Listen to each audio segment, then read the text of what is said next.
Uh, All right. Good morning, everybody. Good morning again to some of you, and welcome to everybody. This is such a fast-moving conference. I can't even believe how much information and how many sessions, and we just keep rolling right along.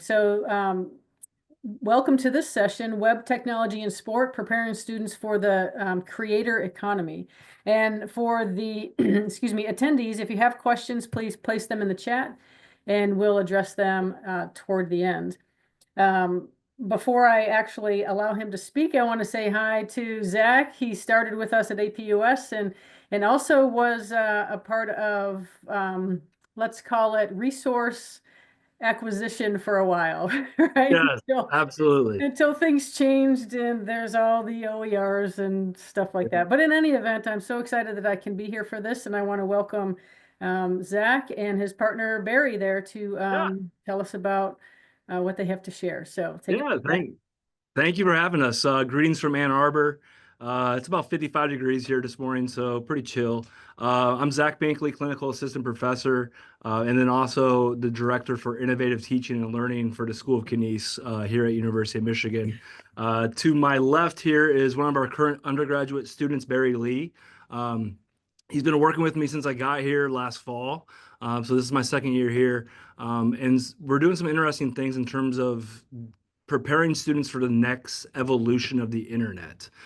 So I want to kind of walk you through some terminology, some evolutions that have happened already within the internet, but then also kind of what we're preparing for the next 5 to 10 years, and then also some examples of how I have done that with student learning. We're trying to infuse technology as much into our curriculum as possible so students are prepared. And when we do see this next shift or evolution of the internet, we want to make sure that students aren't caught off guard and have the skill set that prepares them for this new economy that could be coming. So first thing is first is trying to define Web3, Web 3.0. It is a challenge because we are currently still evolving. We're still trying to define what it is. 10 years ago, 12 years ago, I started my dissertation research, and that primarily looked at computer anxiety within higher ed students and how Web 2.0 tools were going to impact their anxiety levels in the classroom. When we look at Web 2.0, that's what we call the platform economy. That is your Facebook, your Meta, Instagram, your TikTok, your platforms, Twitter X, and those have changed how we teach. It changes how we do business in the sports world. So as the evolution of the internet changes, we want to make sure that we're along with it. Within this slide here, when we look at Web 3.0 and why that's going to be different, is it does promise a new decentralized approach to the internet. And when I say new, it's going to feel new to our students because most of them are digital natives that started their process of using the internet in the 2000s. So I look at our current students as kind of Web 2.0 natives. They've never really experienced a Web 1.0 website, something that was decentralized. So we're kind of going back to maybe what the original intent of the internet was. But the Web 3.0 movement is sort of promising a decentralized online experience, and it allows for individuals to take more control over their actions and their data, which is kind of in response to how the platforms have handled our data. I think if they would have maybe handled our data a little bit more ethically and morally, we probably wouldn't be asking for our data back. And then what we do with that data does matter. So when we look at what this does for us, there's a term that's gaining traction called the creator economy, where everyone on the internet has the ability to be a creator. They can create music, they can create podcasts, they can create images, whether that's through Gen AI or whatnot. But once they've created on a Web 3.0 platform, then it technically should be theirs. So they have some different ownership. We found a way to show ownership of digital assets through a blockchain technology, which does contribute to this as well. And then another component that we're looking into is metaverses and extended reality and how that might change the internet landscape. So long story short, with Web 3.0 is it's still evolving. It's still being defined. Every kind of new edition of ChatGPT that comes out, it changes the way we approach this. So it hasn't been realized yet. And for my teaching, it's been somewhat troublesome, but also a fun classroom experience because we're studying something that isn't fully explained yet. And students kind of understand that. They know how it's changed and where it could be going. When I do break down Web 3.0, the main focus I'm looking at is 5 components, and we go back and forth on this. Barry and I have had some good conversations about what are these 5 components? What are these 5 pillars? Maybe there's 6 pillars, maybe there's 7. But as of right now, we know that data analytics is kind of the engine under the hood that drives it all. And we can't build this new platform without the data analytics coming in first. So we always kind of approach that as kind of the first pillar or first core component to Web3.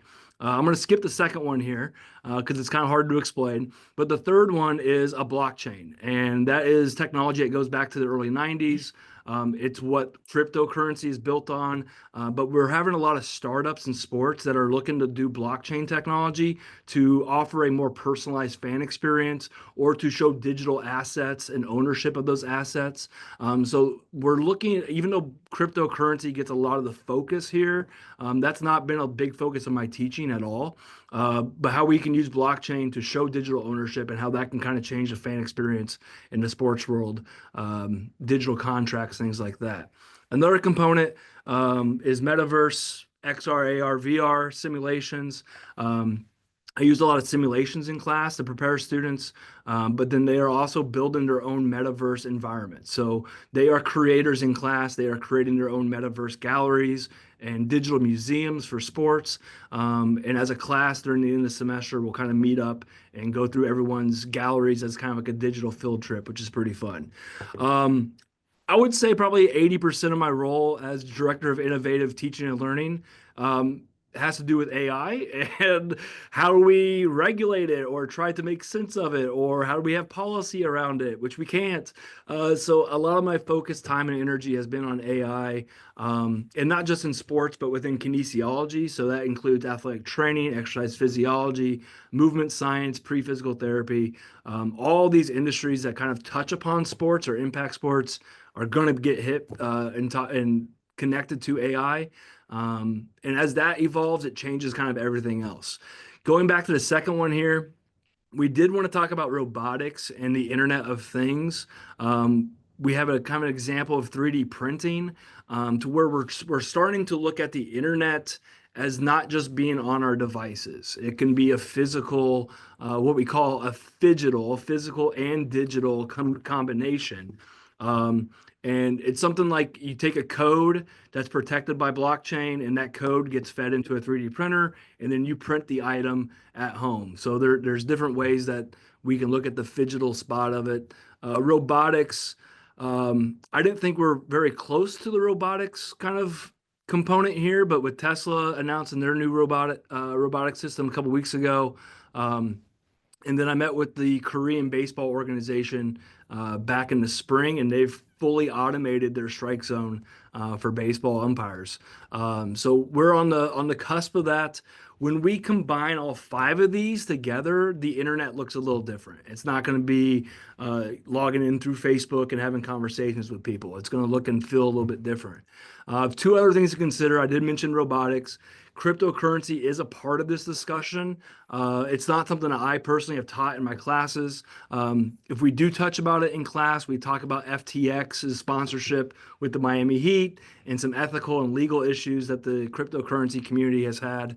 But that has just been how the blockchain has been used to this point. There's other uses of the blockchain, which we'll show you here in a second. Just a brief kind of history lesson here, kind of take you back in time. I kind of yearn for the days of Web 1.0 to where it was just a website with just nothing but information.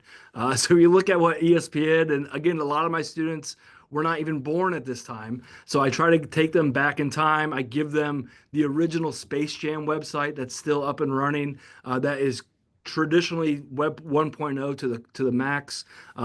There's no interactiveness. There's no real data collection here. They're not asking for you really to log in or anything like that. You can kind of see down here at the bottom, I've highlighted the login button because as we progress, that's changed. And there has been a focus on the user experience with the internet. as we go to Web 2. You can kind of see here with Web 2, the login button is now up top. Back then, the platform, if you will, was the internet provider. So you might have to log in through AOL or MSN. I know I'm dating myself here, but our current students have not seen this world. They've not really experienced this. They're more accustomed to using platforms like Twitter, Instagram, things like that. But you can kind of see as we go through here, it kind of changes and evolves over time. And the login button, this is where I started really connecting the dots. And I asked my students what they think this logo is, what this icon is. And some of them takes a while, but they eventually land on the word avatar. And that's kind of where we're headed, is that when you are in the internet, when you are actually interacting with the internet, you could have your own physical personal representation in that space. And we've seen that in a couple ways. So part 2 is looking at how I've infused this into the classroom. I have, during the pandemic, held classes within a metaverse. The first thing students do is they kind of change their avatar appearance to make sure it represents them. They have a lot of fun with that. They always try to do the dance emotes when they're in there. But for us in sport management, when I look at us curriculum wide, whether it's finance, strategy, globalization, ethics, media, management in general, analytics, all of these sub areas of sports management are going to get impacted by those 5 pillars I showed earlier. Okay. It's basically just how we're going to be doing business from 5-10 years out. So when we look at combining these, it really opens up a lot of opportunities for us in the classroom. I might have a student who is really into social media and media content, and we might look at NFTs as a way to protect digital ownership of those assets for one reason or the other. So it does open up a lot of really rich learning environment opportunities for us when we start to combine the technology with all these sub areas. As we know in the field, we don't stay siloed like this. It starts to all kind of come together. Your sales department might be talking to your marketing team and vice versa. So I'm trying to prepare our students for a world that kind of brings all this together because that's how we really operate in an interdisciplinary approach. Again, something I mentioned, our students this semester, we have a Center of Academic Innovation on campus that gives us headsets and gives us a lot of good tools and toys to play with. This is sort of an example of what students will be building this year. This is an example that I've provided them in terms of using my own sports NFTs to create a metaverse gallery. Which this is just a screen grab, but if you're in VR and you're looking up, those videos are 10 feet in the air, right? They're enormous, and it kind of changes the perspective of it. We also have across the street here, we have a XR studio, extended reality studio.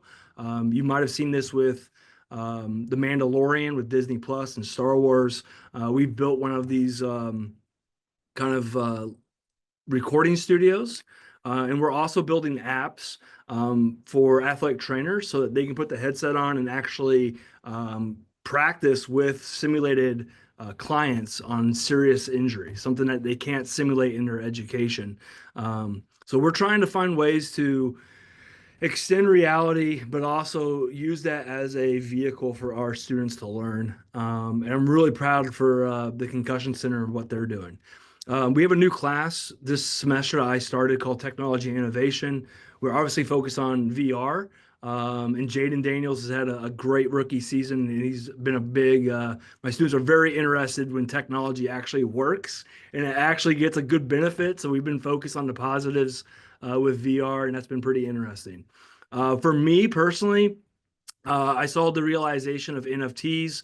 I won a grand prize last summer and got sent to the NBA draft by the NBA. It was through their NBA Top Shot NFT platform. So I'm a collector. It's a hobby for me. I've been studying this for about 4 or 5 years. And it does open up a lot of possibilities for our sport organizations to kind of maximize the in real life experience, but also merging that with the digital experience. So that's why we kind of go back to that phygital kind of idea. Again, Top Shot is something that we've studied in class this year in terms of activating new users. The NBA just launched their ID program, which connects to Top Shot and connects to their blockchain. So they're trying to really personalize the fan experience through the blockchain technology. Part three, I'm going to turn it over to Barry here because he has become a creator. He's taken some classes, but he's actually went above and beyond and actually created some stuff. So his first kind of topic once talked about was 3D printing. Yeah, so thank you, Dr. Binkley. So I also bring my product. So I'm working on a startup right now, my own startup. It's about 3D printing. So basically, the idea is decentralize the supply chain. So here's 5, I would say, benefits for 3D printing right now. Produce on demand, local production, easy customization, and decentralized supply chain, and eco-friendly. So what I want to touch more on is the decentralized supply chain. So think about that. For example, Elon Musk, 10 years ago, if he wants to build a rocket, he need to import it from Russia, from different countries. It took him like 6 months to get material. Right now, I think he started to build rocket since 2 years ago. Right now, he's 3D printing to build his whole rocket, especially those like detail parts. Right now, he only took like within 1 week, within a month, to build like couple of engines and rockets. Yeah, so I'm gonna I'll show my product very soon. Well, let me chime in real quick. So this idea about 3D printing and supply chain, we saw Nike get into this metaverse area. They had a store on Roblox that got a lot of traction, and people would actually buy digital assets to represent themselves in digital spaces. So people were wanting to have swag when they're in an online environment. I myself have bought artwork, NFTs of these digital shoes. I think they look cool, but I wasn't thinking that they were actually could be shoes later down the road because the blockchain technology could evolve. And we see this partnership here with RTFKT and Nike, where they did something similar. They sold an NFT, but the idea is that you ship the code, not the shoe, and then you could print the shoe at home if you had a 3D printer. Now we have some issues with the industry because 3D printing is expensive, and it's not cheap to do 3D printing, but maybe someday it will be. But the idea is the supply chain could be shortened and be more efficient if we just ship the code to the individuals and they actually print it on demand. So back to Barry here. So here's what I want to talk about. This is a real product I've been working with. I've been building this for like half a year right now. It's 3D printed. I call this recovery sleepers. So it's much softer compared to like regular shoes. And Dr. Binkley have tried this, and I met like many athletes to try this. They have all positive feedback to me. So this one 3D printed and it's be super customized. So for example, if my shoe size 9.5, but my shoes probably be 9.25. It's hard to produce a 9.25 from traditional production supply chain, but for 3D printing, I can be 9.125, 9.25, whatever my shoe size is. And it's a real product I'm working on. And I have my startup in Silicon Valley currently, and made like a lot of progress. Talk about another one is our project with Dr. Binkley. This is still very conceptual. It's metaverse. So Dr. Binkley just mentioned he tried to get more like metaverse experience for our current students. For this project is metaverse, metaverse, blockchain, NFT all together. We thought like for our local soccer team, we built a metaverse stadium for them, and they can just use VR to go to watch the game instead of use like traditional streaming. And also we'll build like NFT for them, and we put the NFT as a QR code back to like a merch. Then we create like a swag, and this is a whole how do you say this? Cycle. Yeah. Yep. Yep. So we're excited for this. We do a lot of work with our local football club And the idea, like Barry said, is to create a metaverse experience, have people interact in there, get an NFT from their experience, and then take that NFT, a token, and actually turn it into something in person in real life. And then my idea was to put a QR code on the swag, and then that sends them back to the metaverse and kind of create this over and over again. So just trying to find more ways to be interactive with our audience, and to really blend in real life with digital. I think that's what Web3 is really going to do for us, is we're going to be able to interact with the internet more in real life, more in person, than say on these devices that kind of take control of us. So this next part, the next evolution here, I got 10 minutes left, probably about 5 minutes left here. But part 4 looks at next evolutions. We did start a new course on technology and innovation in sport. It's something I've taught at my previous institutions. But the idea is that students are exploring new technologies. The technologies change every time we offer the class. The theme this semester is Web 3.0, but that won't always be the theme. I'm thinking next year we might do a theme on smart venues or high-tech venues. But on this one of the focuses this semester is on the verified fan, and that goes back to the blockchain. Ticketmaster has had some issues with their ticket queues. I'm thinking back to the Taylor Swift concerts of late 2022. They had a lot of let's say bots that were kind of controlling the queue line and kind of disrupting the process there. And I know Ticketmaster has partnered with Flow, the Flow blockchain, and Dapper Labs, who does the NBA Top Shot, to kind of make a more secured, verified fan. So students are investigating this. Another focus for the class is to, when we look at blockchain, when we look at blockchain ticketing or metaverses, how can that really impact our future organizations? How can they take this technology and go straight into a job and implement it? And they're learning the technology behind the scenes. But something that they do for this class is they have a metaverse activity, metaverse event, and then they're also working on an intellectual property project, an IP project. And that's where I think Web3 is really going to take off, is our ability to make our own IP and then show ownership of it. And we need that to happen because AI right now is just pulling our data and using it all the time. And it's starting to source it, it's starting to cite it, but we don't truly know where the information's coming from when they're using Gen AI. So we've taken a hard focus this semester on trademark creation, copyrights, patents. We have a class that does entrepreneurship and startups, but we look at that class as a tandem of this class. So like Barry's idea here, he can create the IP for his slipper and then take it to the other class on entrepreneurship to really flesh out the business plan part of it. So I'm really big right now, if we look at Web 3.0, how you would want to prepare students for that is looking at the IP side, who actually owns the intellectual property, copyrights, patents, trademarks, is really going to be a big thing. And now it's kind of exciting because with blockchain, we can actually show ownership of those entities when they are used in a digital sense. So in conclusion, with sports, we're so broad, but we are also so connected to the internet. But just know that Web 3.0, it's going to take a while for kind of Web 2.0 to give up its control and give up its kind of like dominance over the internet. And when we look at Web 3.0, it's going to be all those technologies merging together. It's not going to just be one that's going to drive it. Probably Gen AI might be the most powerful out of them, but you really can't maximize Gen AI without data and without the blockchain underneath it. So things like that. And some takeaways here.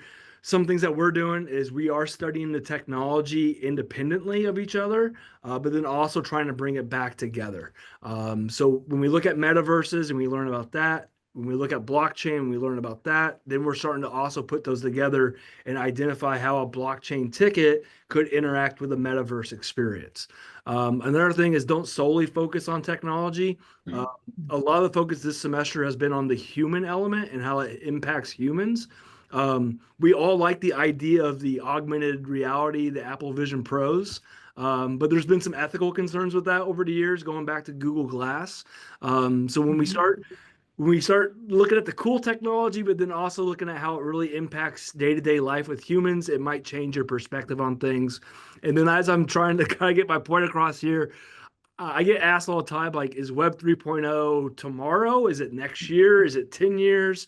And I have no idea. Like, we don't know. We don't know. Just like with Web 1.0 to 2.0, there was like a gray area, a handing off, a baton being passed. And this could take a while. And we also had to consider those platforms in the Web 2.0 platform economies. They're going to evolve too. They're going to start adding Gen AI and virtual reality and things like that. So it could be a Web 2.5 for about 10 years until it's fully 3.0. But that's all we have. Feel free to ask any questions or reach out. I think we got questions. All right, this is fascinating. There's so much, and I'm sure there could be so many questions. Monica is asking, really only if you have links that people can read up on all of these exciting new trends. Yeah, I think I can post this PowerPoint to the conference site.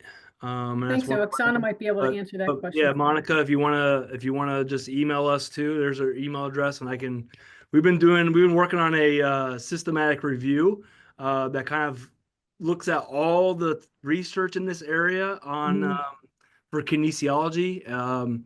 And I'm hoping we can get that done by the end of the year, but it is a beast. There's no way you can stay ahead of it either. There's so much. Every 2 months there's new stuff coming out, so we have to update it. But good. So I do have a question about, like, not the differences between Web 1 and what's coming for Web 3.0, but like what's happening to information? It's almost like people want information, but they can't find it anymore because it's all about being interactive, which, quite frankly, when you're really looking for information, is very annoying. So like, is there going to be some sort of balance where we still can have information? Yeah, no, I haven't given up on the academic journal process yet. Sometimes I do get discouraged because we put it behind a paywall. And the general public isn't reading journals like we want them to be. And then my question back is, like, if you ask ChatGPT, is it pulling information from those journals? Does it even have access to those journals? Yeah, right. So I would actually push for a lot of the academic journals to go to a blockchain format and house their content on the web in a secured way that's protected. And then that way we can start to see that information come in. Otherwise, I mean, those paywalls are going to they already are. They're already stopping us sharing information like we want to. And I do think, it does open up a lot. We're sort of seeing that with like the podcast boom, how everyone can be an expert if you just start a podcast, right? So I think not really. Not really, right? Like, that's the concern. That's something we've had talk about this year. My students in my research class have to do a podcast episode, and they have to actually share research and findings and studies. So I think that maybe comes down to the human element too, is how does the human who is retrieving that information, how do they interact with this space? I definitely agree with you on that. Yeah, I mean, even just in general, like, let's say they want to interact, and for the specifics that you were talking about related to athletics and the business of athletics. Like, to be able to email or call somebody is really hard. Like, you can't really get answers to your questions. So I think that there's a big hole that we need to make sure we patch up somehow. Definitely. I do. Before Gen AI kind of gets out of control, I would like to see us protect more content on a blockchain, just because I am fearful of like IP infringement. Yeah, I agree. And if they're going to quote me but not give me credit, that's problematic. There you go. That's right. Well, this really has been fascinating. Thank you, everybody, for coming. And Barry and Zach, thank you again so very much. Our next presentation will start in about 10 minutes or so we can take a break. And if anybody needs contact information, again, you can contact, well, if you guys can quickly put an email address in the chat, so people can grab it before they leave. But I'm sure that follow-up will allow us to have access to all of this. So thank you so much. It was great to see you. No problem. Thanks to all who attended. Thanks, Barry. Good luck.